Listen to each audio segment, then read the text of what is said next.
محمد أحمد مبارك، أستاذ علم الاجتماع وأستاذ ورئيس قسم علم الاجتماع السابق جامعة الأزهر. دكتور محمد أهلا بحضرتك وصحة طيب وبخير. أنت طيب منورنا وسعادة الله يكرمك. ودكتور إسماعيل أحمد إسماعيل أبو النيل، عضو المجلس الأعلى للشؤون الإسلامية والباحث في الإدارة العامة للفتوى والبحوث. دكتور إسماعيل أهلا بحضرتك وصحة طيب. أهلا وسهلا بحضرتك وأهلا وسهلا بالسادة المشاهدين. نورنا يا فندم. ده نور. يعني يمكن دكتور محمد نبدأ مع حضرتك. حضرتك أستاذ علم الاجتماع، والحقيقة الموضوع مهم جدا إن احنا دايما نربطه بعلم الاجتماع، وهو كيف يؤثر دور المرأة في بناء مجتمع متوازن. نعم. بداية شكرا على الاستضافة. أهلا وسهلا. كل سنة وأنتم طيبين. طيب. يعني قضية تمكين المرأة من القضايا الجوهرية التي أولتها الدولة أهمية قصوى. وطبعا هذا الموضوع موضوع مطلب شعبي ومطلب رسمي. طبعا على المستوى الرسمي أنه الدولة يعني أولت المرأة جل اهتمامها، لأنها يعني عنصر أساسي في عملية التنمية وتغيير المجتمع إلى الحالة الأفضل. ومطلب شعبي لأنه تمكين المرأة يعني بالإضافة إلى مساهمتها في عملية التنمية وفي تكوين الأسرة وفي استقرار الأسرة، تجنبنا العديد من المشكلات التي نعاني منها. يعني كالمشكلات الأسرية مثلا، تمكين المرأة يجنبنا العديد من المشكلات الأسرية والمجتمعية، ناهيك عن مساهمة المرأة في العديد من جوانب المجتمع، يعني كالجوانب الاقتصادية، لأنه إهمال دور المرأة يعني ممكن يسبب لنا مشاكل عديدة. طيب. يعني ممكن نروح لنقطة مهمة تكملة لكلام حضرتك، وهي أو ده هيبقى بيكمل الموضوع، إن هي إيه هي أهمية تمكين المرأة في تنمية المجتمعات الحديثة؟ طبعا أهمية عظيمة وأهمية مطلوبة، ولأنه زي ما قلت لحضرتك المرأة النساء شقائق الرجال، ولا يمكن أن احنا نحقق أهداف التنمية دون مشاركة المرأة، لأنه كما للرجال مطالب للنساء مطالب. ونحن نعلم أن المجتمع أو المرأة هي نصف المجتمع وأم النصف الآخر، وهي اللي بتربي لنا النصف الآخر.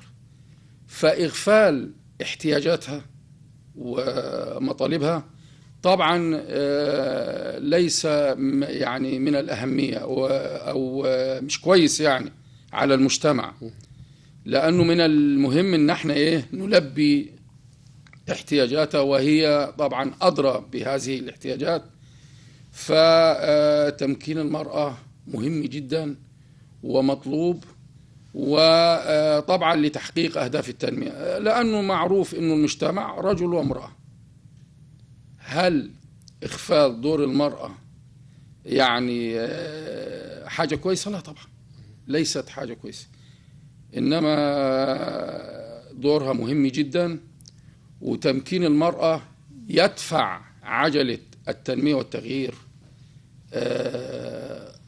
يعني قدما إلى الأمام، بالإضافة إلى أنها تمثل قيمة إيجابية في المجتمع.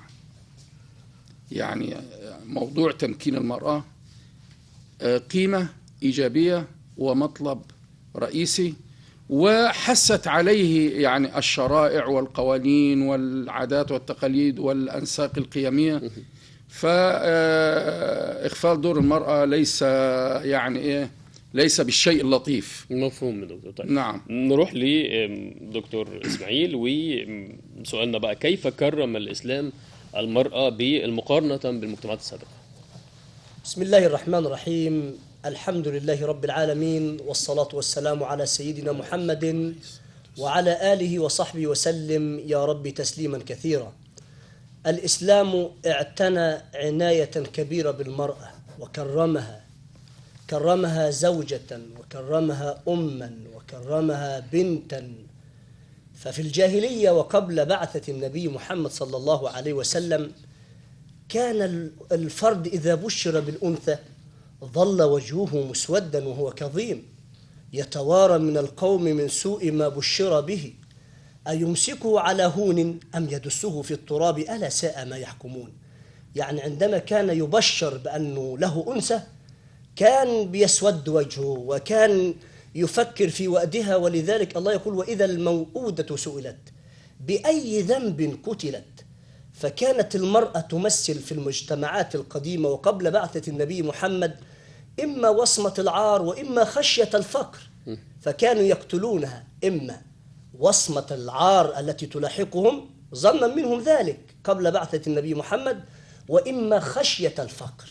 والله يقول ولا تقتلوا أولادكم من إملاق، وقال خشية إملاق. عندما جاء النبي محمد صلى الله عليه وسلم كرم المرأة ورفع قدرها وأعلى شأنها صلوات الله وسلامه عليه، كما نبأ وأعلن الدكتور النساء شقائق الرجال في الأحكام. مش كده وبس، النبي محمد صلى الله عليه وسلم في حجة الوداع عندما وقف خطيبا يودع الأمة كلها في حجة الوداع قال صلوات الله وسلامه عليه استوصوا بالنساء خيرا، فوصى النبي صلى الله عليه وسلم بالمرأة. والقرآن الكريم جعل المرأة درة مصونة ولؤلؤة مكونة، فكفل لها حق السكن وحق النفقة، قال أسكنوهن من حيث سكنتم، قال لينفق ذو سعة من سعته. النبي محمد صلى الله عليه وسلم بين في حديثه أن الإنسان البنت، النبي محمد يبين أن الإنسان عندما يرزق بثلاث بنات قال من رزق بثلاث بنات فصبر عليهن وأطعمهن وكساهن وسقاهن كن له حجابا من النار، فوهي بنت تكرم وتكون حجابا لنا من النار، وهي أم تكرم وتكون أيضا لنا الجنة تحت أقدام الأمهات. ويظن البعض أن المرأة في الإسلام حبيسة البيت، جعلت لتكون في خيمة أو في البيت. لا يا سادة، إن المرأة في الإسلام عملت واشتغلت. وأنا أذكر أن في بكور الدعوة الإسلامية كان للمرأة دور كبير. ها هي أم المؤمنين خديجة رضوان الله عليها، السيدة خديجة هي التي احتضنت الدعوة المحمدية، وهي التي دفعت النبي محمد إلى تبليغ هذه الدعوة عندما جاء لها وهو ترتعد فرائسه ويرتجف فؤاده ويقول لها لقد خشيت على نفسي يا خديجة، فضمت وزملت حتى ذهب عن رسول الله الروع، وقالت له لقد خشيت على نفسك، كلا والله لا يخزيك الله أبدا، إنك لتصل الرحم وتحمل الكلا وتكسب المعدومة وتكري الضيف وتعين على نوائب الدهر. ثم احتضنت ودفعته إلى أن يصدع بالرسالة وأن يعلنها للناس صلوات الله وسلامه عليه. عليه الصلاة والسلام. طب دكتور إسماعيل، ده ممكن يودينا سؤال تاني برضو سريعا عشان نروح لدكتور محمد. كيف نظم الإسلام العلاقة بين الرجل والمرأة لتحقيق التوازن في المجتمع؟ نعم، العلاقة بين الرجل والمرأة علاقة لطيفة. يعني الإسلام بين لنا، قال الحق سبحانه وتعالى ولهن مثل الذي عليهن بالمعروف، وقال الرجال قوامون على النساء. لكن حضرتك لما تيجي تعرف القوامة ليست من أجل إنك أنت تكون السيد على المرأة أو تتسلط عليها أو تسلط يعني حراك الشر تجاهها، لا، إنما هي قوامة التشريف والتكليف معا، وبشرط أن تنفق. الرجال قوامون على النساء بما فضل الله بعضهم على بعض وبما أنفقوا من أموالهم. عاوز تعمل السيد بقى، اعمل زي ما النبي محمد صلى الله عليه وسلم كان بيعمل. قال صلى الله عليه وسلم خيركم خيركم لأهله وأنا خيركم لأهلي. عندما يعني تريد أن تعرف حقيقة شخصية الإنسان ربما يتصنع هذه الشخصية في الخارج، يعني يتلطف بالعبارات اللطيفة، يتزين، يتجمل. لكن إذا أردت أن تعرف حقيقة هذا الإنسان انظر كيف يعامل زوجته، انظر كيف يعامل بنته انظر كيف يعامل أمه. النبي يقول خيركم خيركم لأهله وأنا خيركم لأهلي. ماذا كان يصنع النبي؟ كان يحلب شاته ويخيط ثوبه ويحلب شاة صلوات الله وسلامه عليه. هذا دليل على أن النبي كان يساعد أهل بيته في الخدمة وفي الرعاية وفي العناية. الإسلام نظم العلاقة على أساس الود والسكن والمودة. ومن آياته أن خلق لكم من أنفسكم أزواجا لتسكنوا إليها. لما تكون حضرتك تعبان ومتألم ومتأذي، أول ما بتدخل البيت هنا السكن، هنا المودة، هنا الرحمة، هنا الألفة. وعلى المرأة أن تعلم أن كما أن لها حقوق عليها واجبات، طاعة الزوج، بره، الإحسان إليه، إعداد فراشه وطعامه وتنظيف ثيابه، كل هذه أمور يجب أن نعيها. الإسلام أيضا أمرنا أن نعدل بين الزوجات. إذا بنتكلم عن تنظيم العلاقة بين الرجل والمرأة، الإسلام أمر الرجل أن يعدل بين الزوجات، لا مانع. يعني بعض النساء تقول لك إيه، ليه نتعدى، ليه يكون في تعدد في الإسلام؟ أقول لحضرتك أن التعدد لم يكن في الإسلام فحسب، إنما كان قبل الإسلام. عرف نظام التعدد في أنظمة سبقت النظام الإسلامي.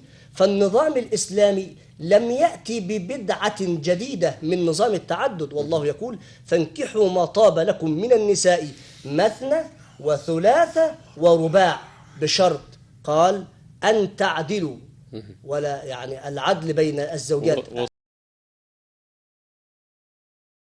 حضرتك أستاذ في علم الاجتماع، واتكلمنا في بداية الحلقة أن المرأة بتساهم في جزء رئيسي في كل ما يحصل في المجتمع. إزاي ممكن المرأة تساهم في الحفاظ على القيم الثقافية والتقاليد الإيجابية في المجتمع؟ محافظة المرأة على القيم والتقاليد في المجتمع يعني موضوع في غاية الأهمية. ولنبدأ منذ قضية اختيار المرأة، لأنه كما يقال الأم مدرسة إن أعددتها أعددت شعبا طيب الأعراق.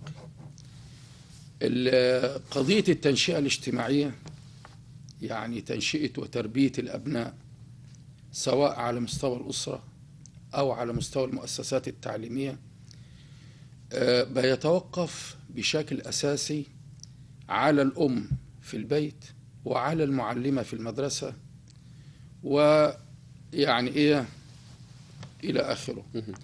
فتنشئة الأبناء يقع العبء الأكبر في تنشئة الأبناء وتربيتهم وتوجيههم أخلاقيا وقيميا على عاتق المرأة. الرجل كما نعلم مشغول طول الوقت في توفير لقمة العيش وما شابه، لكن الأم، وكما قلنا الأم مدرسة إن أعددت شعبا طيب الأعراق، يقع عليها العبء الأكبر في تربية الأبناء. فالأم بما لها من سلطة حنانية وعاطفية تستطيع التأثير على الأبناء أكثر من تأثير الأب عليهم. وليس هذا طبعا انتقاصا من دور الأب، ولكن الأم عليها عبء كبير جدا، فهي التي تعلم القيم، وهي التي تعلم الأخلاق والمبادئ، وهي التي تستطيع أن تخرج لنا عضوا مقبولا في المجتمع. إيه الهدف من التربية أو التنشئة؟ إن احنا نخرج عضو فرد يقبله المجتمع، ويقبل المجتمع بثقافته بقيمه بأخلاقه بمشاكله. يعني الأم هنا عليها دور كبير جدا. عرج على دور المعلمة في المدرسة، برضو عليها دور كبير جدا، تستطيع من خلال هذه المؤسسة التعليمية أو تلك إن هي، وخلي بالك معظم المؤسسات التي يعني بتبقى المرأة فيها هي على رأس المؤسسة، بتبقى مؤسسات ناجحة جدا. احنا لاحظنا الكلام ده في العديد من المؤسسات، انه على رأس هذه قدرتها بدءا من الأسرة. نعم، بدءا من الأسرة، قيادة وتوجيها وإدارة وتغييرا وتطويرا. يعني حقيقة المرأة عليها دور كبير جدا في عملية تغيير المجتمع، وعملية التغيير دي عملية مستمرة، عملية مستمرة لا تقف عند حد معين، وهي متطورة بتطور حتى وسائل التكنولوجيا ووسائل التغيير والأحوال المجتمعية. فحقيقة المرأة عليها دور كبير ودور جوهري في عملية التغيير وتطوير، حتى بدءا من النسق القيمي، من الأخلاقيات، من تطوير الفرد نفسه، تكوين الشخصية نفسها، تكوين الشخصية نفسها. برضو المرأة أو الأم عليها عامل كبير جدا في تكوين شخصية الابن أو الابنة. فحقيقة يعني دور المرأة دور عظيم جدا في المجتمع، والحمد لله يعني الدولة منذ زمن، مش هنقول في هذه الأيام أو في هذه الآونة، تنبهت إلى هذه النقطة وأعطت للمرأة حقوق ومراكز. المرأة النهاردة يعني وزيرة، محافظة، رئيسة مجلس مدينة، عميدة كلية، رئيسة جامعة، نائب رئيس جامعة، وبتحقق نعم كل المناصب.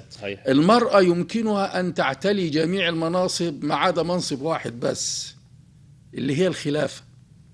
وطبعا الخلافة ما عادتش موجودة، إنما المرأة يعني هي تعتلي جميع المناصب وبتبرع وبتنجح وبتحقق يعني نجاحات عظيمة صحيح جدا. صحيح. احنا لمسنا الكلام ده من الواقع حقيقة صحيح. يعني طيب دكتور اسماعيل، رأي حضرتك في الادعاءات اللي بتقول ان الاسلام ظلم المرأة؟ نعم، هذه شبه يسوقها أعداء هذا الدين السمح الحنيف دائما وأبدا عن المرأة. فتارة يقول إن المرأة في الإسلام مظلومة حيث أنها حبيسة البيت وفرض عليها النقاب والحجاب. نقول لهم يا سادة، المرأة في الإسلام لؤلؤة مكونة ودرة مصونة، حفظ عليها الإسلام بنتا وأختا وزوجة وأما، لها حق يعني الاحتواء. يعني لو أن بنتكلم عن المرأة في يوم عيدها ونخص بالأخص بالذكر الأم مرتبة عظيمة جدا في الدرجة النسوية. الإسلام بين لنا أن هذه الأم تعاني وتكابد الآلام النفسية والجسمية في حملها لجنينها. فعندما يأمرنا الإسلام ببر الأم، يعني هذا جزء بسيط لجميل أكبر قدمته الأم لوليدها. ووصينا الإنسان بوالديه إحسانا وحسنا. قال الله تعالى: حملته أمه وهنا على وهن، وقال حملته أمه كرها ووضعته كرها. وهن على وهن يعني الحالة الفسيولوجية، الأم بتبدأ الحمل وهي قوية متماسكة، لكن بعد كده في آخر حملها بتلاقي فيه نقص فيتامينات ومعادن وكالسيوم، وبيضعف الحمل، يكون فيه سكر حمل، مشاكل كتيرة، فبيكون فيه وهن وضعف. وعندما تنتقل إلى الحالة الفسيولوجية تجد أن الأم تعبت نفسيا، حملته أمه كرها ووضعته كرها. أليس من حق هذه الأم أن تكرم وأن تعطى حق البر وعدم العق؟ حتى أن حديث النبي محمد صلى الله عليه وسلم يقول: إن الله حرم عليكم عقوق الأمهات ووأد البنات. العناية بالمرأة، حرم عقوق المرأة وهي عقوق الأمهات، ووأد البنات يعني قتل الفتيات وهن صغارا. طب ليه عقوق الأمهات مع أن العق كله محرم؟ يعني عقي بأبويا محرم، عقي بأمي محرم. طب ليه العق الأمهات؟ لأن المرأة كينونة ضعيفة، الكلمة تؤثر فيها تغضبها. لكن الادعاءات التي تقدم، وبعدين يقول لك المرأة حبيسة، مين قال إنها حبيسة؟ تعالوا إلى مجتمعاتنا الإسلامية، ستجدوها كما قال فضيلة الأستاذ الدكتور محمد ممكنة من كافة المناصب الإدارية والسياسية والتنفيذية في الدولة. صحيح. وزيرة وسفيرة وقاضية ومعلمة.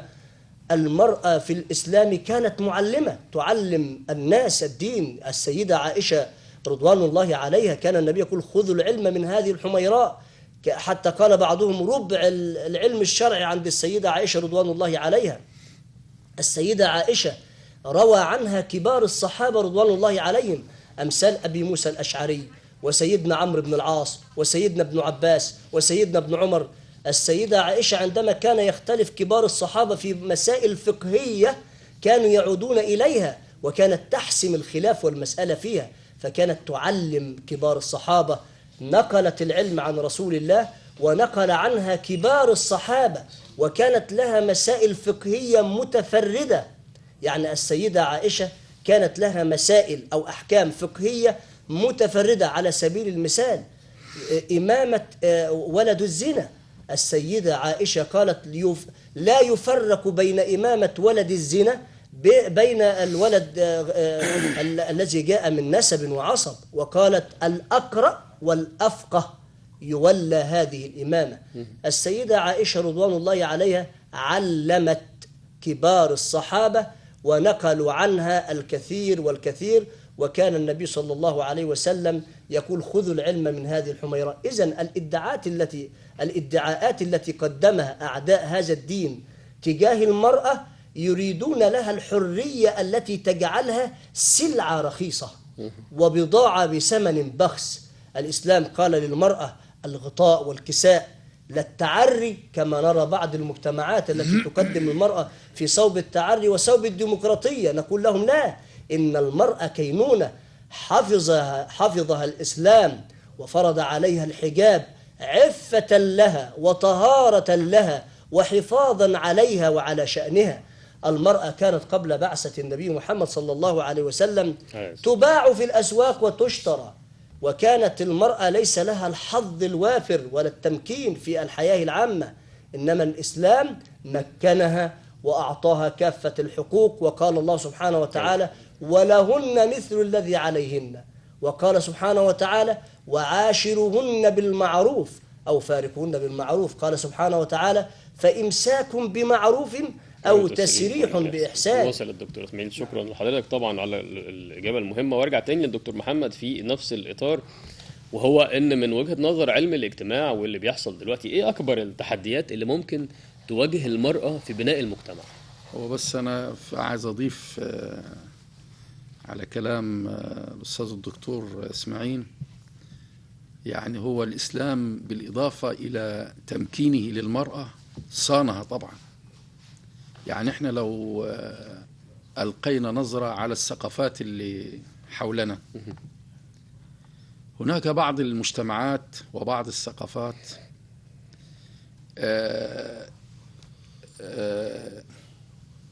إلى الآن بيقبروا أو بيدفنوا إذا بشر أحدهم بالأنثى بيدفنها أول ما بتولد له. يمكن في المجتمع اللي احنا مش عايزين نذكر أسماء عشان من في المجتمعات في بعض الدول الشرقية حتى وقتنا هذا بيدفنوا بعض الإناث.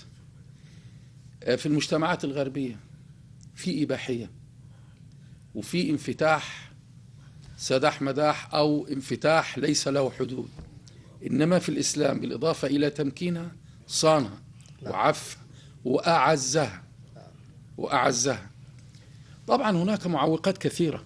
لما تحب يعني نتكلم عن معوقات، هناك معوقات كثيرة وعديدة، لعل أهمها يعني التمييز، عدم إعطائها حقوقها، موضوع الميراث، ودي ما أكثرها في المجتمعات الريفية. وطبعا كلنا نعلم أنه خاصة في ريف الصعيد أو ريف وجه بحري يعني إلى حد ما في نسب معينة أنه حق المرأة من الميراث، طبعا بالإضافة إلى عدم تمكينها من مزاولة نشاطها الاقتصادي الاجتماعي. هناك بعض العادات والتقاليد التي يجب أن يعني نحاربها، زي مثلا إيه، إنه ودي قليلة طبعا، قليلة جدا وموجودة في الريف.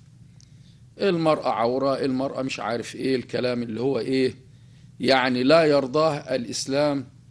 وفي ظل يعني العصر الحديث وإحنا في القرن 21، فما ينفعش إن احنا إيه نحجر على المرأة.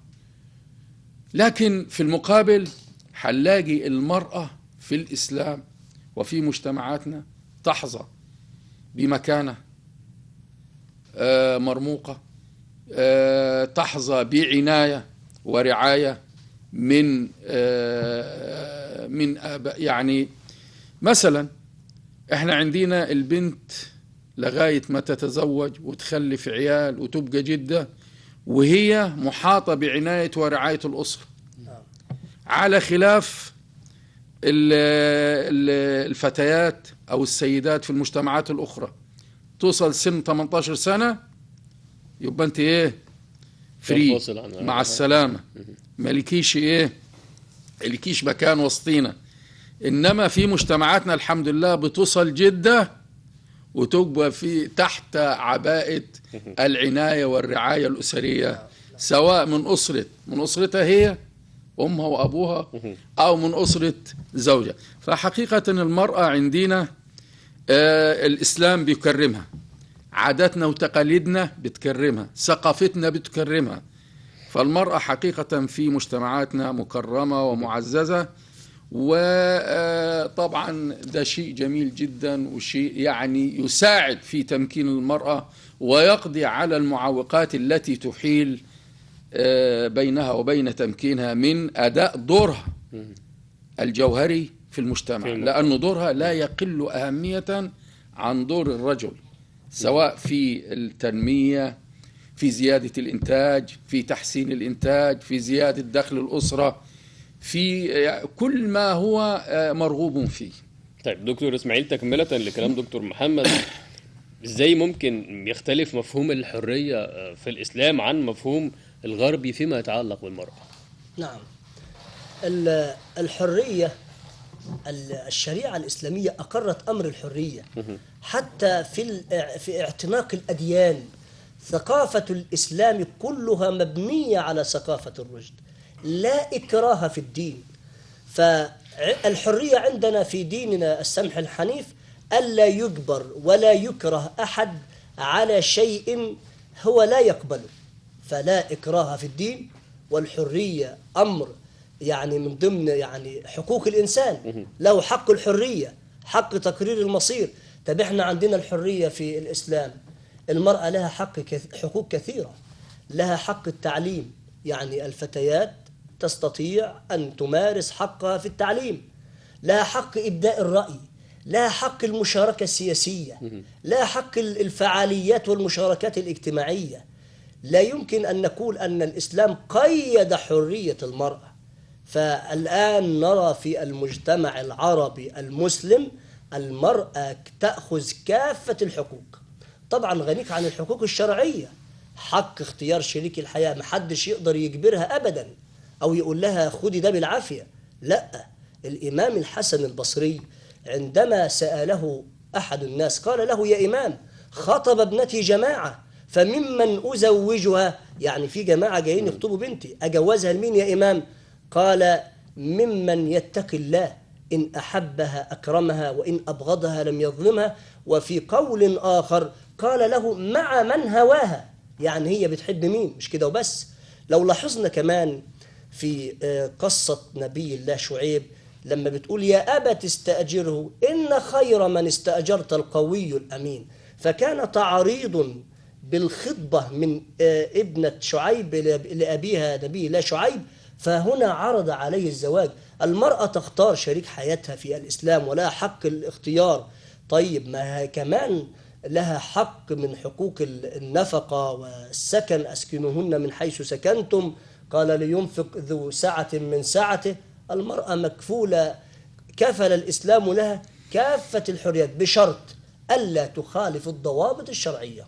مفهوم طبعا. يعني أنا لما أجي النهاردة يعني عشان نقدم روشتة توعوية إرشادية للمجتمع العربي المسلم وإحنا في شهر رمضان، لما تيجي فتاة عاوزة تنمزج أو تقلد حريات مجتمعات غربية وثقافات لا تمد لإسلامنا ولا لديننا ولا لهويتنا ولا لعاداتنا وتقاليدنا، زي ما بنشوف الدراما المنحرفة التي خرجت عن السياق العربي الإسلامي. وأنا أشكر فخامة الرئيس وأشكر فخامة دولة رئيس الوزراء الذين أكدوا وبشدة على أهمية العمل الدرامي اللي بيراعي المرأة المصرية، اللي يراعي القيم والعادات، اللي يراعي الوجدان المصري. مش عاوزين نبقى أسر متفككة، بنتي قاعدة بتشاهد مسلسل ومراتي قاعدة بتشاهد مسلسل. الوعاء الدرامي هابط ومنحرف وخرج عن السياق، وبيحرض المرأة على الخيانة، وبيحرض المرأة على القتل، وبيحرض المرأة على تجارة المخدرات وتجارة الأصل. لا يا سادة، أشكر بكل ما لدي من وجدان صادق فخامة الرئيس وفخامة دولة رئيس الوزراء الذين قدموا لذلك خريطة عمل مستقبلية إن شاء الله. إن شاء الله. وهذا شكراً. بالنسبة للمرأة. شكرا لحضرتك دكتور اسماعيل، نورتنا وشرفتنا. شكرا دكتور محمد، نورتنا وشرفتنا يا فندم. على وعد ان شاء الله بلقاء قريب. استفدنا جدا من وجود حضراتكم معانا. كل سنه وحضراتكم طيبين بخير. وانت طيب. شكرا جزيلا يا فندم. هنطلع لفاصل قصير، نرجع تاني نكمل مع حضراتكم يوم جديد. خليكم معانا.